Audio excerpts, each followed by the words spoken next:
जीवन है। परिचयात्मक प्रश्न। नदियों में क्या बहता है? प्यास लगने पर आप क्या पीते हैं? यदि तीव्र प्यास लगने पर आपको पीने के लिए जल न मिले तो आपको कैसा लगेगा? प्रतिबिंब। बच्चों को जल के महत्व से परिचित करवाना। परिकल्पना। आपने जल के महत्व को जाना। लोग जल का निरंतर अपव्यय कर रहे हैं। आप उन्हें कैसे समझाएंगे कि जल ही जीवन है, इसका अपव्यय न करें। जय प्रतिदिन प्रातः स्नान करके मंदिर जाता है। वह नंगे पैर मंदिर जाता है और मंदिर के बाहर नल की टोंटी पर पैर धोता है। हाथ पैर धोकर ही वह मंदिर में प्रवेश करता है। आज वह जब पैर धोने के लिए नल की टोंटी पर गया तो देखा उस पर टोंटी नहीं लगी हुई थी।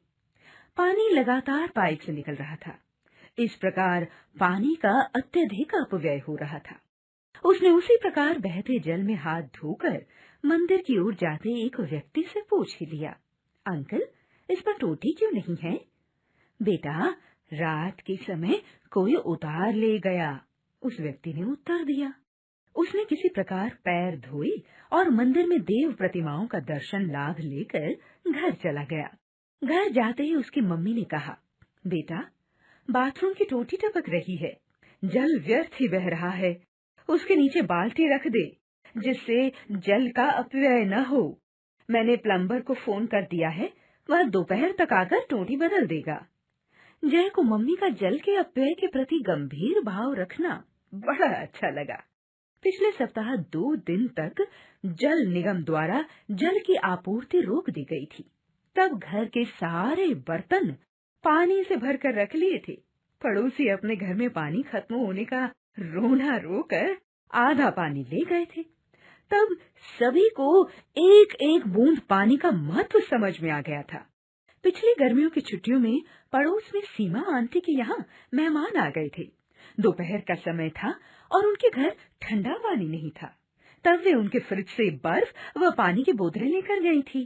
तब मेहमानों को पानी पिला सकी। सीमा आंटी अपने घर की किसी भी खराब टोंटी को ठीक नहीं करवाती। साय के समय जय पापा मम्मी के साथ बैठा टीवी देख रहा था। टीवी पर राजधानी में जल की कमी पर कार्यक्रम चल रहा था। मलिन बस्ती में सरकारी नल की टोंटी से पानी भरने वालों की लंबी लाइन लगी थी। लोग पहले पानी भरने के लिए झगड़ रहे थे। टीवी पर दृश्य बदला। एक बस्ती में पानी का टैंकर जल वितरित करने आया। लोग उसकी ओर अपने अपने खाली बर्तन लेकर दौड़ पड़े और उसे घेर लिया। पानी के लिए वहां भी मारामारी मचने लगी। टीवी पर समाचार वाचिका कह रही थी, देश के अनेक क्षेत्रों में सूखा पड़ा हुआ है। लोग कई कई दिनों का रखा हुआ जल पीते हैं। वे कई बार जल के आवश्यक प्रयोग से भी वंचित रह जाते हैं। हम सभी को जल के अपव्यय को रोकना होगा। जल की बचत करनी होगी।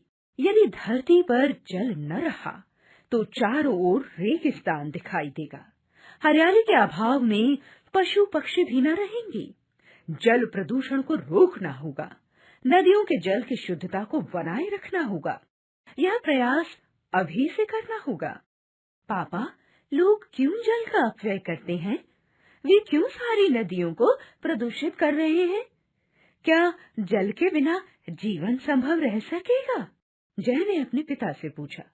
पिता निरुत्तर थे। उनके तत्काल कोई जवाब न सूझा।